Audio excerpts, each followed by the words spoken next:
Hey everyone, welcome to CLAT point and let's start आज का the Hindu news discussion. सबसे पहले देखिए आज का जो पहली न्यूज है वो है positive signals emerge from India China talks. तो अभी देखिए आपको पता है हमारे नेशनल सिक्योरिटी एडवाइजर जो हैं अजीत डोवल साहब, वो चाइनीज मिनिस्टर वैंग यी से मिले हैं और काफी सारे मुद्दों पर बातचीत हुई है, जैसे कि इलिसिट डिसएंगेजमेंट एंड एक्सेट्रा। लेकिन देखो मैं आप लोगों को एक चीज बता देता हूँ, चाइना इज वेरी अनप्रिडिक्टेबल। मैं आपको ऐसा क्यों बोल रहा हूँ, there is a reason behind this.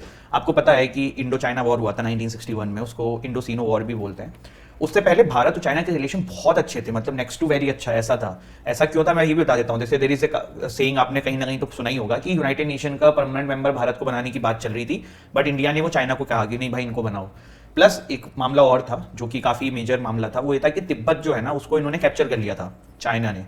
तो भारत क्योंकि चाइना का पड़ोसी देश था, तिब्बत जस्ट हमसे जुड़ा हुआ था, तो इंटरनेशनल मीडिया जो है ना वो ये एक्सपेक्ट कर रही थी कि भाई भारत जो है वो इसके अगेंस्ट में बात करे, यूनाइटेड नेशन में भारत इसके अगेंस्ट में आवाज उठाए। अगर भारत ऐसा उठाता तो बाकी कंट्रीज प्रेशर डालती चाइना पे कि जो तुम कर रहे हो गलत कर रहे हो। लेकिन भारत ने वहां भी हथियार, मतलब हथियार नहीं बोलेंगे, भारत ने वहां भी जो है अपना जो एक इंस्टेंस रखा था वो ये रखा था कि भाई इनका इंटरनल मामला है, we are not anyone to interfere. Basically Jawaharlal Nehru ji उस समय प्राइम मिनिस्टर थे और ये जवाहरलाल नेहरू जी की एक बहुत इंटरनेशनल फेलियर बताई जाती है कि उन्होंने चाइना को बहुत ज्यादा सपोर्ट किया। डोंट टेक इट अदरवाइज कि मैं जवाहरलाल नेहरू की बुराई कर रहा हूँ या मैं कुछ किसी पॉलिटिकल पार्टी की बुराई कर रहा हूँ, नहीं, ये लिखी पढ़ी बात है, आप इसको पढ़िएगा। ये एक बहुत ही बड़ा इंटरनेशनल एक फेलियर उनके एंड पे देखा जाता है इंटरनेशनल रिलेशन का। वो ये था कि चाइना को ना वो अपना दोस्त समझ के बैठे हुए थे और बहुत ही निश्चिंत थे कि चाइना ऐसा कुछ भी नहीं करेगा। And then Indo Sino war हुआ, जिसमें चाइना भारत के असम में एक गांव है, मुझे अभी नाम याद नहीं आ रहा है, वहां तक आ गया था उनकी सेना। And cease fire finally China ने किया। इंटरनेशनल लेवल पर भारत की बहुत उसमें बदनामी हुई थी क्योंकि काइंड ऑफ हम वो युद्ध हार ही गए थे। तो वो वाली बात है। तो इसलिए चाइना बहुत अनप्रिडिक्टेबल है और उनके बारे में इस तरीके की चीजें सोचना जो है वो थोड़ा सा वो है कि भाई अच्छा जा रहा है रिश्ता, बुरा हो रहा है, वैसा है। एक आज का क्विज का क्वेश्चन है आप लोगों के लिए। वो क्वेश्चन ये है कि क्या भारत के प्रेम्बल कभी अमेंड हुआ है। ये क्वेश्चन मैं क्यों पूछ रहा हूं, अभी आप सेशन जब आगे कंप्लीट करोगे आपको समझ में आ जाएगा। बट हुआ है तो कब हुआ है और क्या हुआ है, प्रेम्बल की बात हो रही है। आगे बढ़ते हैं।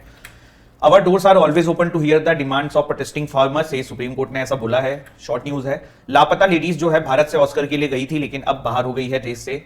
देन यूसीसी जो है वो उत्तराखंड में जनवरी से आएगा। ये आर्टिकल हमने बहुत बार डिस्कस किया है यूसीसी का, इसलिए फिर से रिपीट नहीं करेंगे।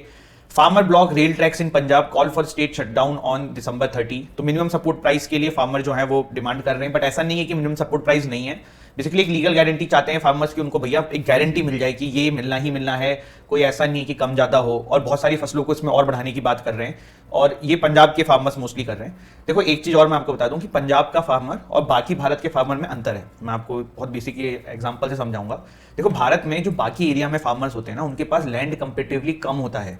मतलब आप देखेंगे कि हरियाणा एंड पंजाब के फार्मर्स आर कंपेरेटिवली काफी rich compare to Uttar Pradesh, Bihar, south India में चले जाओ। क्योंकि जो पंजाब एंड हरियाणा में किसान है ना, they are having lot of lands, तो वहां पे मतलब बहुत ही ज्यादा मात्रा में वो खेती करते हैं और इससे उनको काफी पैसा मिलता है। लेकिन आप अगर उत्तर प्रदेश में देखें, बिहार में देखें या और आपके साउथ के स्टेट्स देखें तो यहाँ पे इस लेवल पे मतलब काफी मात्रा में जो जमीनें हैं ना वो नहीं है किसानों के पास। तो एक ये डिफरेंस है। दूसरा कि ये बहुत सारे लोग इसको बोल रहे हैं फार्मर प्रोटेस्ट है, पर there are some people are saying कि भाई कोई एजेंडा के थ्रू ये किया जा रहा है। तो अपनी अपनी सेइंग है, लेट्स सी क्या होता है। इसके बाद देखिए British court allow scissor of over 2.5 million from Andrew Tate. देखो ये क्वेश्चन आप कहोगे कि सर एंड्रयू टेट के बारे में क्यों पढ़ा रहे हो भाई, ये बंदे के ऊपर क्वेश्चन आया है, क्लैट कंसोर्टियम ने 2-3 साल पहले डाला था, ठीक है, और एनएलसेट में भी इस तरीके के क्वेश्चन आते हैं। तो आप अदर लॉ एंट्रेंस टेस्ट देंगे वहां पे भी आएगा। तो क्वेश्चन इंपॉर्टेंट है। क्वेश्चन क्या है कि एंड्रयू टेट जो है ये कहां से बिलोंग करते हैं, तो American British social media personality हैं। पहले किस प्रोफेशन में थे, किक बॉक्सर थे। आजकल ये थोड़े से महिलाओं के अगेंस्ट में काफी कुछ बातें करते हैं। जो आजकल की जेनजीज हैं, जो मेल जेनजीज हैं, वो काफी इनको फॉलो करते हैं। तो ये न्यूज में रहते हैं भाई, क्योंकि कभी इनके ऊपर जेल होती है, कभी क्या होता है। तो अभी ये इनका लेटेस्ट आरोप लगा हुआ है। इसके बाद इंडियन स्पिन विजर्ड अश्विन जो हैं इन्होंने रिटायरमेंट ले लिया है। ये 2011 वर्ल्ड कप के भी पार्ट थे, 2013 चैंपियंस ट्रॉफी के भी पार्ट थे। रिसेंटली आईपीएल में ये चेन्नई सुपर किंग्स से खेलेंगे। सबसे पहली इनकी टीम चेन्नई सुपर किंग्स ही थी जहां से खेलते थे। कल ऑस्ट्रेलिया में 3rd टेस्ट में इन्होंने रिटायरमेंट घोषणा करी। आई थिंक पर्थ का टेस्ट था, वो नाम मुझे भी याद नहीं है, आई थिंक एडलेड या पर्थ में से एक जगह पे था। इसके बाद इंडियन एक्सप्रेस का एक आर्टिकल है, this is about Nadda slams Congress over preamble amendment, says bad lot interfered with constitution many times. तो बेसिकली हमारे जो नड्डा साहब हैं इन्होंने कांग्रेस को ब्लेम किया है कि इन्होंने प्रीएम्बल और जो बेसिक ऑफ कॉन्स्टिट्यूशन था इसमें काफी चेंजेस किए हैं जो कि जरूरत नहीं थी। तो वो ये न्यूज है। बट यहां से हमारे काम का एक टॉपिक है प्रीएम्बल, इस पे क्वेश्चन आ जाता है एग्जाम पे, तो इसको डिस्कस करते हैं। इस पे क्वेश्चन आ जाता है कि पहले कौन होगा, ये क्या होगा। और देखो ये सिर्फ आप क्लैट पीजी के पर्सपेक्टिव से नहीं, आप फ्यूचर में अगर जुडिशरी लिखने की सोच रहे हो या कुछ लिखने की सोच रहे हो तो प्रीएम्बल में जो क्वेश्चन बन सकते हैं ना बहुत लिमिटेड है। पर वो क्या बन सकते हैं वो आपको पता होना चाहिए। तो जैसे कि देखो, आप देख सकते हो कि preamble of the constitution guys मैंने आपके सामने यहाँ पे लिखा हुआ है। तो इसमें ना बहुत बार क्वेश्चन ऐसे आता है कि सोवरेन, सोशलिस्ट, सेकुलर, इसका सीरियल क्या है। अब भाई हम लोगों को ना ये तो पता होता है कि हाँ यार ये वर्ड्स होते हैं, बट हम लोगों को ये नहीं पता होता है इसका सीरियल क्या होता है। तो वो एक इंपॉर्टेंट एस्पेक्ट बन जाता है कि सोवरेन पहले आता है, देन सोशलिस्ट आता है, देन सेकुलर आता है, देन डेमोक्रेटिक आता है। तो ये इंपॉर्टेंट चीज़ है। फिर रिपब्लिक आता है, तो ये वाली चीज़ है। इसके बाद यहाँ पे टर्मिनोलॉजीज आपको पता होनी चाहिए। सोशल, इकोनॉमिकल, पॉलिटिकल जस्टिस की बात करता है, लिबर्टी में इसकी बात करता है। देखो क्वेश्चंस कैसे बनते हैं, आपसे पूछ लेगा कि जस्टिस के अंदर जो है इसके अंदर आपसे पूछ लेगा जस्टिस के अंदर इसमें कौन से जस्टिस की बात प्रेम्बल नहीं करता है, सोशल जस्टिस की, इकोनॉमिक जस्टिस की, पॉलिटिकल जस्टिस की। तो वहां पे कुछ ऑप्शन दे देंगे कि यार फलाना जस्टिस की, तो आपको पता होना चाहिए कि हाँ इस जस्टिस की बात हमारा प्रेम्बल नहीं करता है।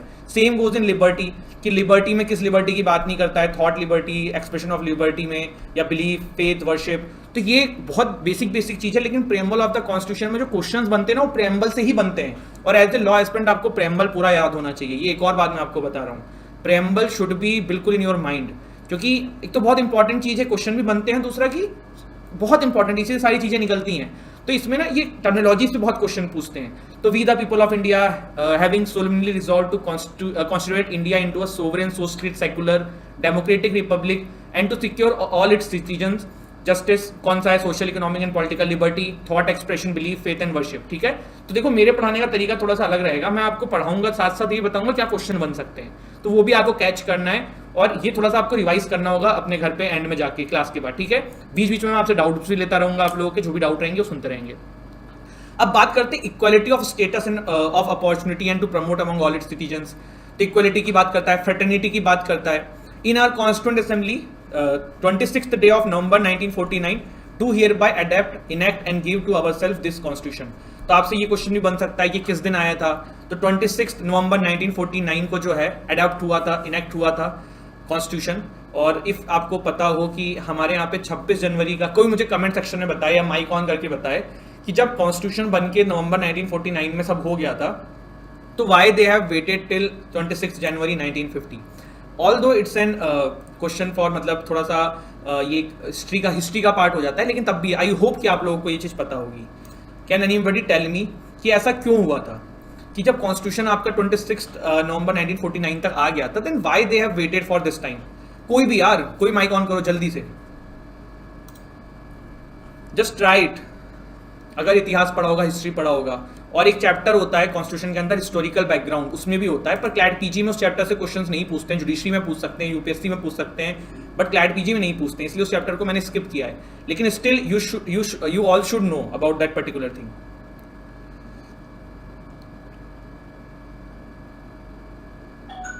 Shubhangam wants to try. Let's hear from Shubhangam. Yes, Shubhangam. Why they have waited for this 26 January? Shubhangam, you are not audible, बेटा। इतने में तो बेटा आप लोग गूगल सर्च कर लेते हैं। शुभांगम ने माइक ऑफ कर दिया है।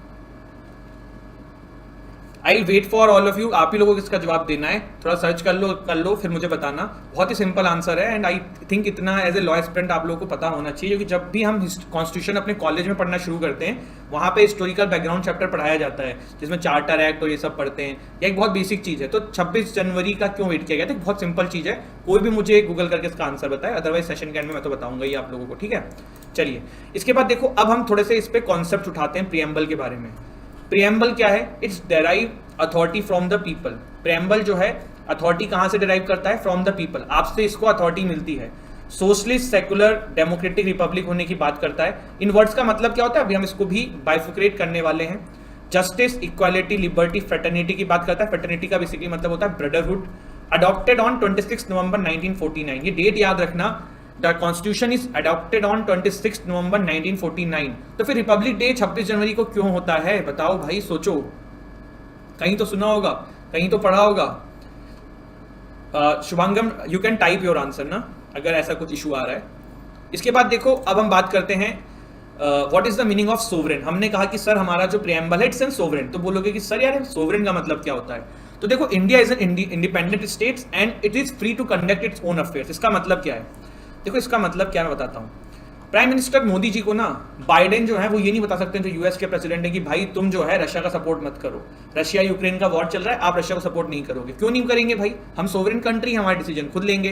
तो सोवरेन का मतलब बेसिकली ये कि India is an independent country and it can take its own decision. अब आप में से बहुत सारे लोगों ने कॉमनवेल्थ ऑफ नेशन का नाम सुना होगा। कॉमनवेल्थ ऑफ नेशन क्या है गाइस? कॉमनवेल्थ ऑफ नेशन जो है ये ग्रुप ऑफ कंट्रीज है जो कि कभी ब्रिटिशर्स की कॉलोनी होती थी और उन्हीं का एक ग्रुप बनाया हुआ है। तो भारत उसका पार्ट है, लेकिन उनका फैसला हम पे बाइंडिंग नहीं होता है। तो India is a sovereign country का बेसिक मतलब है वी आर इंडिपेंडेंट और हम हमारे फॉरेन अफेयर्स, हम हमारी चीजें जो है खुद रेगुलेट कर सकते हैं। हमें यूएस, रशिया, चाइना या किसी और कंट्री से सुनने की जरूरत नहीं है। क्लियर हुआ? सोवरेन का मतलब क्लियर हुआ? जल्दी बताओ, सोवरेन का मतलब क्लियर हुआ?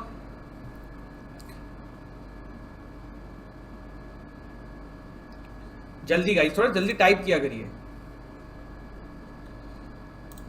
Sovereign is clear, then we will go forward. इस क्लास की टाइमिंग 9 बजे ही रहेगी। अभी देखो इधर 1-2 दिन मुझे आई थिंक दशहरा और इसकी छुट्टी पे जाना पड़ेगा घर, बट उसके अलावा फिर हम इसको रेगुलर करेंगे। और कॉन्स्टिट्यूशन मैं हूं, आप लोग बिल्कुल परेशान मत हो। एंड ऑलरेडी नबिहा ने बहुत अच्छा वो कॉन्स्टिट्यूशन पढ़ाया हुआ है, but this is just revision for all of you, उसको रिवीजन की तरह लीजिएगा, ठीक है? चलिए अब आगे बढ़ते हैं। सोवरेन हमने देखा। सोशलिस्ट का मतलब क्या होता है? Let's understand the meaning of socialist. Democratic socialism, mixed economy, blend of Marxism and Gandhi. ये सब बहुत बड़ी बड़ी टर्म्स लिख दी हैं, अब आपको समझ में नहीं आएगा। देखो सोशलिस्ट का बेसिकली मतलब क्या होता है कि सरकार के कंट्रोल में बहुत सारी चीजें हैं, ठीक है, पर सिर्फ यही मतलब होता है क्या? नहीं।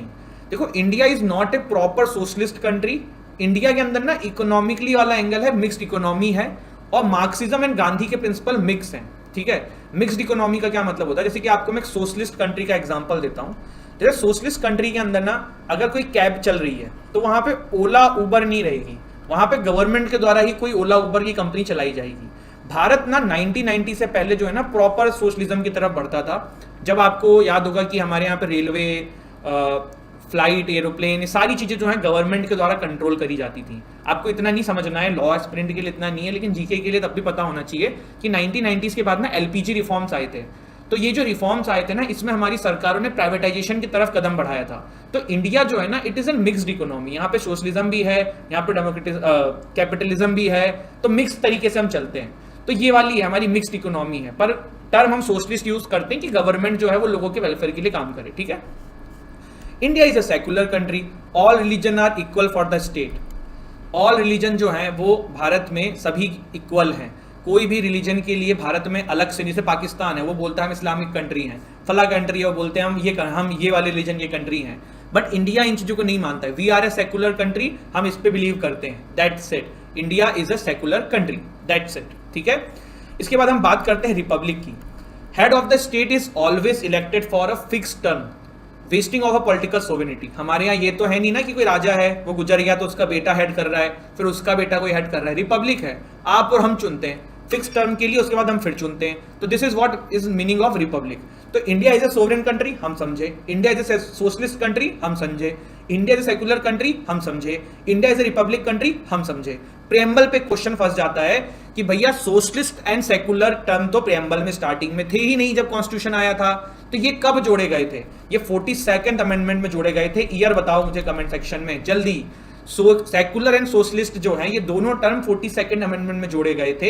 ईयर बताओ ये अमेंडमेंट कब आया था कॉन्स्टिट्यूशन के अंदर? Waiting for your answers guys. 1976, very good, सभी का बिल्कुल सही जवाब आ रहा है, तो बहुत अच्छे, वेरी गुड। रिया आप बिल्कुल जवाब नहीं दे रही हैं, क्या चल रहा है? थोड़ा अपने पढ़ाई के बारे में भी सब बताते रहो, कितना कितना हो गया, कितना कितना नहीं हुआ है। Nandini, Deepshikha, Lakshmi, Ritansh, Archita, Rajshree, Archana, Yash, Sumit, Sushila, Riya, how is your preparation going on guys? कैसी चल रही है पढ़ाई? थोड़ा सा मुझे उसके बारे में भी नॉलेज देते रहिए, ठीक है? और अभी तक आप में से किसी ने मुझे जवाब नहीं दिया जो मैंने आपसे 26 जनवरी वाला पूछा था। ये एक बड़ी दुर्भाग्य की बात है, कोई बात नहीं, ठीक है, मैं तो वही सिखाने के लिए, है ना? चलो अब हम बात करते हैं डेमोक्रेटिक की। इंडिया को बोला गया है कि भैया India is a democratic country, तो यार बात तो इनकी सही है कि इंडिया जो है इट्स एन डेमोक्रेटिक कंट्री, बिल्कुल सही बात है। तो डेमोक्रेटिक का क्या मतलब होता है? चलो ये भी समझ लेते हैं यार। सर आपने कहा तो कि इंडिया डेमोक्रेटिक है, पर डेमोक्रेटिक का मतलब क्या होता है? तो constitution is empowered by the people, पहली चीज डेमोक्रेटिक का मतलब ये है। रिप्रेजेंटेटिव पार्लियामेंट्री डेमोक्रेसी है, सोशल एंड इकोनॉमिक डेमोक्रेसी है, responsible executive, executive is responsible, egalitarian based with equality, liberty and fraternity. Democratic का एक बेसिकली मतलब आप डेमोक्रेसी से जोड़ सकते हो, government of the people, bye the people, for the people. Constitution जो है वो जनता के द्वारा एम्पावर्ड किया जाता है, आप ही के द्वारा मतलब देखो आप ही रिप्रेजेंटेटिव्स बनाते हो, वही लोग चुनते हैं, आपके लिए नियम कानून बनाते हैं। कॉन्स्टिट्यूशन सुप्रीम है, उनसे ऊपर कोई नहीं है। सोशल इकोनॉमिक डेमोक्रेसी, आप सोशली भी जो करना चाहो कर सकते हो, इकोनॉमिकली भी एवरीबडी इज फ्री कि वो जो करना चाहे कर सकता है। Executive is responsible, equality, liberty, fraternity की बात करते हैं। तो ये सब देखो एग्जाम में नहीं आता है, बस थोड़ा सा पढ़ते हैं हम। एग्जाम के क्वेश्चन मैंने आपको ऊपर बताए कि प्रेम्बल में अगर फंस सकता है तो क्या फंस सकता है। अब जस्टिस की बात होती है तो हमारे यहाँ पे देखो social, economic and political justice की बात प्रेम्बल करता है। देखो ये क्वेश्चन ना मैंने बहुत जगहों पे देखा हुआ है कि इंडिया में जो है जस्टिस कौन सी बात होती है, तो इसमें एक ऑप्शन देते थे, सोशल हो गया, इकोनॉमिक हो गया, पॉलिटिकल हो गया। अब यहाँ पे एक रिलीजन वाला दे दिया, ठीक है। अब आपसे पूछ लिया कि भैया इसमें से कौन सा ऑप्शन गलत है। अब जैसे जिसको नहीं पता होगा तो समझ ही नहीं पाएगा कि रिलीजन तो है ही नहीं। तो ऐसे क्वेश्चन बनते हैं, तो ये बहुत इंपॉर्टेंट है कि क्वेश्चन क्या बनते हैं और अपने को उस हिसाब से पढ़ाई करनी है, ठीक है। चलो समझ रहे हो आप लोग, ये अच्छी बात है। तो जस्टिस मैंने आपको बताया कि सोशल, इकोनॉमिकल, पॉलिटिकल और इस तरीके की बात हमारे यहाँ पे हो रही है। Equal treatment for all, improvement in condition of poor, चलो ये भी यहाँ पे एक आपने समझा। पॉलिटिकल राइट्स की बात हो रही है कि सभी को पॉलिटिकल राइट्स का भी इक्वलिटी होनी चाहिए, ठीक है। जस्टिस मतलब सभी को पॉलिटिकल राइट्स है, सभी लोग वोट दे सकते हैं, सभी लोग खड़े हो सकते हैं। लिबर्टी की बात करते हैं, थॉट, एक्सप्रेशन एंड स्पीच का लिबर्टी है। License to whatever one likes, although this comes with an exception, जो मन में आए वो तो नहीं कर सकते ना। आप राह पे चल रहे हो, आपको कोई लड़का पसंद आता है, आपको कोई फीमेल पसंद आती है, आप जाके उससे कुछ भी बोलने लग जाओ, करने लग जाओ, नहीं कर सकते ना। आप किसी को गुस्सा आ गया, आपको किसी को आप एंग्री हो गए तो उसको कुछ भी उल्टा बोल दोगे तो ये तो नहीं कर सकते ना। आप फ़ोन कर दो, मन करे कि यार उसको मैं ये बोल दूं, डीन ने नंबर कम कर दिए हैं, किसी फैकल्टी ने नंबर कम कर दिए, आप उसको गाली दे दो, ये तो नहीं कर सकते हो ना। तो देयर आर सर्टेन लिमिटेशंस जो हर राइट्स के साथ आती है। इक्वलिटी की बात करते हैं, एब्सेंस ऑफ प्रिविलेज। भाई अगर कोई चीज़ है, सरकार अगर कहती है कि वोट डालने आना है, प्राइम मिनिस्टर मोदी जी के इलेक्शन का वोटिंग चल रही है, अंबानी जी आते हैं और आप आते हैं, तो अंबानी जी भी लाइन में खड़े होंगे और आप भी लाइन में खड़े होंगे। ऐसा नहीं है कि वो अमीर है तो आपसे पहले चले जाएंगे। इक्वालिटी है, सब इक्वल है। वो एक डिबेटेबल इशू है कि एक्चुअली में कितना एग्जिस्ट करता है, बट इक्वालिटी तो है, ये हमारा कॉन्स्टिट्यूशन कहता है। No discrimination, civil, political, economic liberty है। अगर अंबानी जी कोई बिजनेस खोल सकते हैं तो आप भी खोल सकते हो, ये नहीं होगा कि सिर्फ वही खोल सकते हैं। आपके पास पैसा है भाई, आप भी खोलो। आपके पास मन है इलेक्शन लड़ने का, लड़ो भाई, आपको कोई नहीं रोक सकता। ये थोड़ा कि मैं ही लड़ूंगा election, prime minister Modi ji कहेंगे मैं ही बनारस से लड़ सकता हूँ, नहीं भाई, आपको लड़ना है, आप भी लड़ो, कोई दिक्कत नहीं है।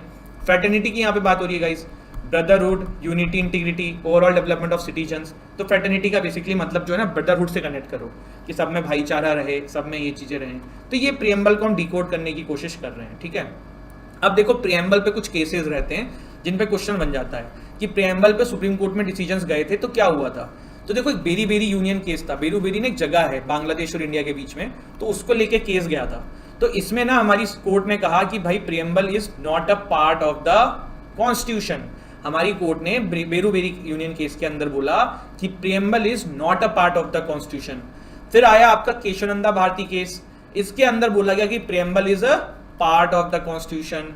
फिर आया LIC ऑफ इंडिया केस 1995, फिर बोला गया कि भैया पार्ट भी है और इंटीग्रल पार्ट है, सब मतलब preamble is definitely a part of the constitution. तो बेरू बेरी यूनियन केस में बोला गया कि preamble is not a part of the constitution. Kesavananda Bharati case में बोला गया भैया it's a part of the constitution. LIC of India case 1995 में बोला गया कि it's a integral part of the constitution. तो ये आपने बेसिक चीजें जानी regarding preamble of our constitution, ठीक है।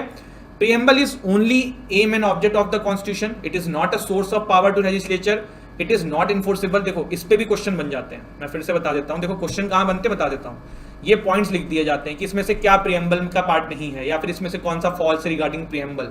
तो preamble is only aim and object of the constitution, बिल्कुल सही है भाई, एम एंड ऑब्जेक्ट ही तो है। It is not a source of power to legislature, ये भी बिल्कुल सही बात है। It is not enforceable, enforceable का मतलब क्या होता है जल्दी बताओ कमेंट सेक्शन में कोई मुझे। What is the meaning of enforceable, Riya बताइए।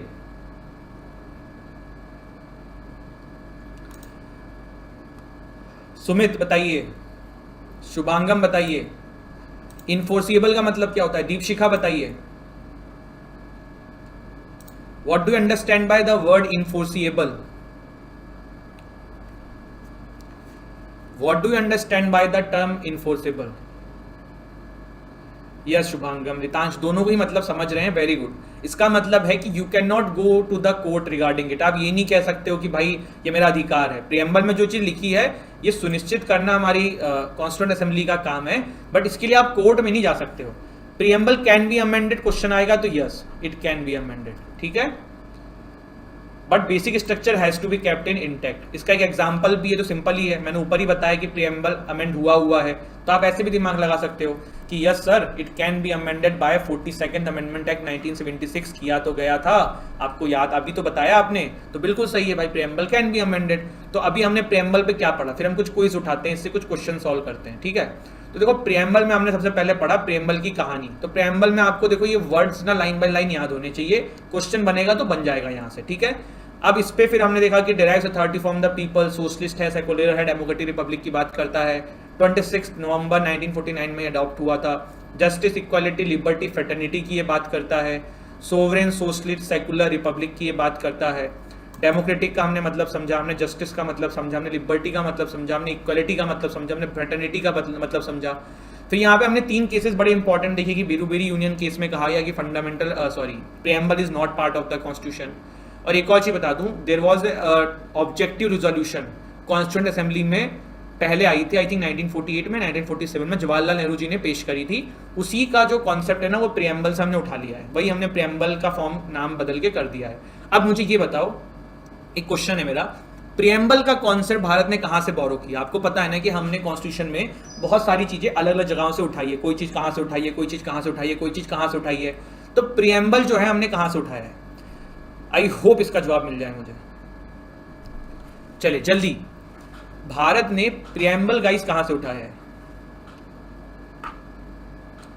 तो बिल्कुल सही जवाब अंकित ने सबसे पहले दिया है, very good Ankit, clap for you, USA, ठीक है। I think Nandini wants to say something, यही बोलना चाह रही होंगी वो भी, बोलिए नंदिनी। नंदिनी आपकी वॉइस नहीं आ रही है बेटा। हाँ हाँ बोलो बेटा। ठीक है, very good, it's from USA, ठीक है, वेरी गुड गाइस। अब एक बार हम फिर वापस आ जाते हैं इसी पे।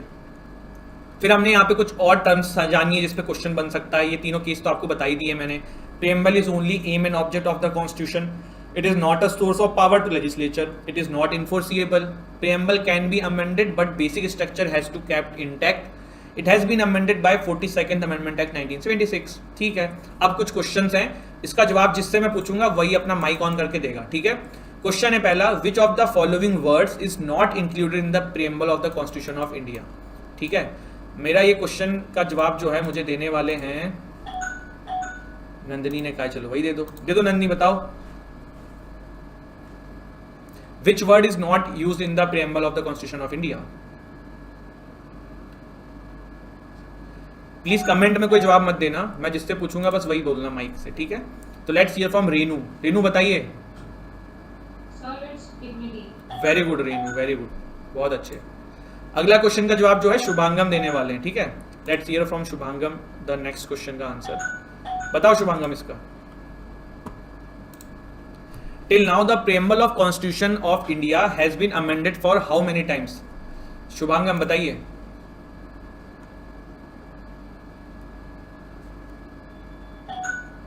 बेटा आपकी आवाज नहीं आ रही है। शुभांगम के अलावा कोई? रेनू, शुभांगम के अलावा कोई?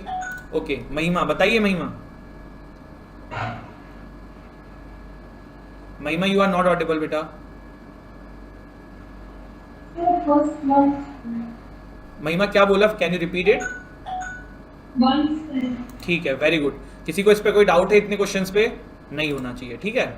चलो एक और उठा लेते हैं, इसका मैं जिससे पूछूंगा वो बताना। Riya, do you want to try? Rajshree, ठीक है, आप बताइए। एक बार क्वेश्चन में पढ़ लेता हूं। The language and ideals of the preamble of constitution of India is influenced borrowed from which of the following constitution, ठीक है। फिर से बात है, preamble of the constitution influenced borrowed which of the constitution, ठीक है। चलो बताओ, यहाँ पे थोड़ा घुमा दिया है क्वेश्चन को, बट आई होप आप लोग बता देंगे। कौन बता रहा है बताओ?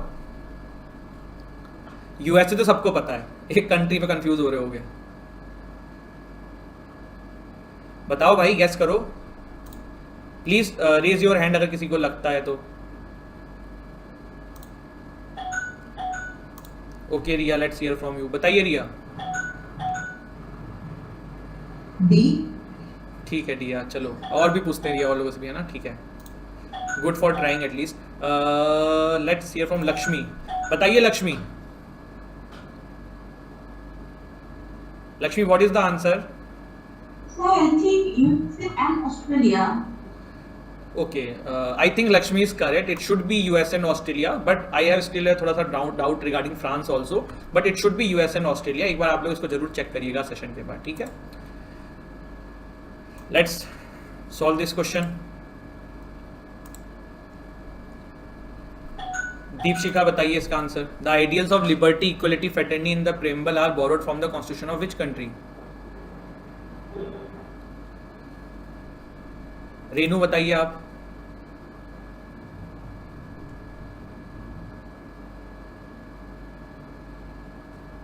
Renu, you are not audible बेटा। कोई भी ट्राई करना चाहता है आप में से, प्लीज इसको ट्राई करें। Are you sure Renu?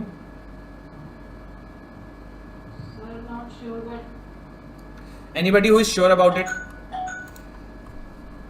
बोलिए रिया। Soviet Union. या USSR. हाँ, Riya is correct, it should be USSR, but I would again suggest कि इसको चेक करिएगा। Why girls are having all the fun? भाई बॉयज को आंसर क्यों नहीं दे रहे हो यार, क्या हो रहा है? ठीक है चलो इसको सॉल्व करो। The constitution of India derives its ultimate authority from. ये तो पढ़ा है अभी हमने। Archita, do you want to try? Ritansh,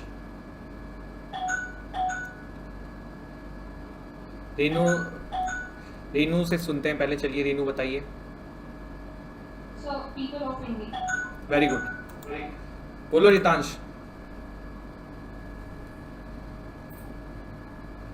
Ritansh, people of India.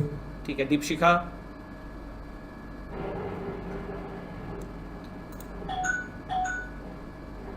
Deepshikha इसका जवाब दीजिए, वो सही था क्वेश्चन, इसका जवाब दीजिए। Which of the following, okay, shall I put this? Which of the following the basic aims?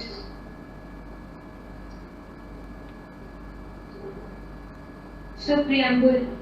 ठीक है, वेरी गुड। हमने जो कि एक टर्म पढ़ी थी, एक लाइन पढ़ी थी कि preamble is aim and objective of the constitution, तो इसके हिसाब से क्या हो गया, ये प्रियम्बल हो गया। देखो अभी रिया बोलिए आप। देखो अभी ना ये गेस करना थोड़ा इजी हो रहा है, जो कि जस्ट हमने प्रियम्बल पढ़ा है, बट ऐसे ना आप कंफ्यूज हो सकते हो ड्यूरिंग द एग्जाम। तो हमेशा ना इसलिए कॉन्सेप्ट पे काम करो कि प्रियम्बल का सर ने बताया था एम एंड ऑब्जेक्टिव, तो इस तरीके से आंसर लगा के सॉल्व करने की कोशिश करना, ठीक है। चलो I think this is the second last question. हाँ, सॉल्व करिए इसे। इसमें थोड़ा से फंस सकते हो आप लोग, ऑल्दो मैंने बता दिया है तो फंसोगे नहीं है, छोड़ा नहीं है मैंने कुछ भी, भले पीपीटी में नहीं था, मैंने आपको अपने एंड से बता दिया था। अब मैं नाम लूंगा भाई, वो इंसान बताएगा, ठीक है। सब माइक अपने बंद कर लो, लेट मी थोड़ा सा हैव फन, है ना। अंकित, टर्न ऑन योर माइक यार। Choose the incorrect sentence among the following. ऐसे तो सब लोग गायब भी हो जाओगे ना। चलो जिसको आता है वो बताओ, कोई दिक्कत नहीं। सुशीला ने किया है hand raise, let's hear from Sushila. बताइए Sushila.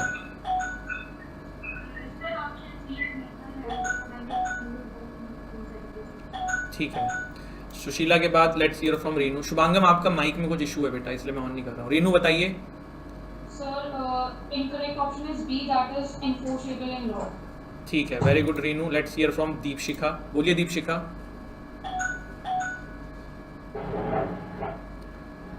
Deepshikha you are not audible. Riya बोलिए आप। Sir, it's B. ठीक है, अंकित बोलिए आप। अंकित माइक आपका खराब चल रहा है। देखो यार अभी ना रेनू ने एक गलती करी जो हम एग्जाम में बहुत कॉमन करते हैं, और इस क्वेश्चन से हम इसको भी समझते हैं। क्वेश्चन को अच्छे से पढ़ा करो, भले 2 बार पढ़ लो बट अच्छे से पढ़ो। जैसे कि इसमें पूछा हुआ चूज द इनकरेक्ट, ऐसा नहीं कि रेनू को आंसर नहीं पता था, बट उन्होंने आई थिंक करेक्ट समझ के लगा दिया, या जो भी किया हो। क्वेश्चन को बहुत आसानी से समझ के पढ़ना है कि इनकरेक्ट पूछा है, ट्रू पूछा है, फॉल्स पूछा है, करेक्ट पूछा है। तो पहला देखो स्टेटमेंट लिखा हुआ है, तो objective resolution pass by Nehru was what become the preamble of our constitution. ये तो आपके अभी सर ने तुरंत बताया था, तो ये तो क्लियर ही है। प्रेम्बल इज इनफोर्सिबल इन लॉ, भाई बिल्कुल ही तो सही बात है। सही बात है, नहीं है ना? अभी तो बताया कि प्रेम्बल इज नॉट इनफोर्सिबल। आप इसके लिए कोर्ट में जाके नहीं कह सकते हो कि प्रेम्बल में लिखा है तो मुझको ये चाहिए। तो बात खत्म हो गई। एक ही बार तो अमेंड हुआ 1976 में, उसके अलावा मैंने कुछ बताया आपको? नहीं बताया। Preamble proves the sovereignty lies ultimately within the Indian people, we are an sovereign country, सारी पावर किसके पास है? पीपल के पास है, यही तो बोला इन्होंने, और कुछ बोला था? ठीक है, चलो लास्ट क्वेश्चन है ये, सॉल्व करो इसे। In which case Supreme Court held that preamble is integral.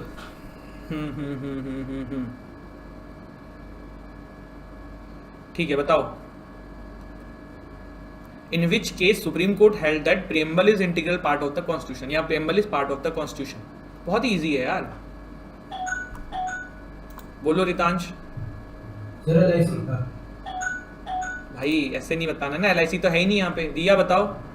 Question number 5. हाँ, ऑलवेज सी द, बहुत अच्छा Riya, very good. Always see the options available. अभी यहाँ पे LIC वाला तो ऑप्शन ही नहीं था ना, तो फिर LIC कैसे हो जाएगा, है ना?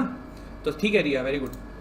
कौन कंफ्यूज हुआ था? अंकित हुए थे। अंकित देखो, मैंने आपको बताया था कि केशवानंद भारती केस में भी बोला है कि पार्ट ऑफ द कॉन्स्टिट्यूशन, ठीक है? तो इंटीग्रल पार्ट मतलब बात वही है। अब ऑप्शन में यहाँ पे दिया भी नहीं है LIC, तो सबसे जो मोस्ट क्लोजेस्ट आंसर है वो केशवानंद भारती केस है। किसी को डाउट हुआ इसमें कुछ? जो भी हमने क्वेश्चन डिस्कस किया, किसी को कोई डाउट है तो हैंड रेज करे अपना।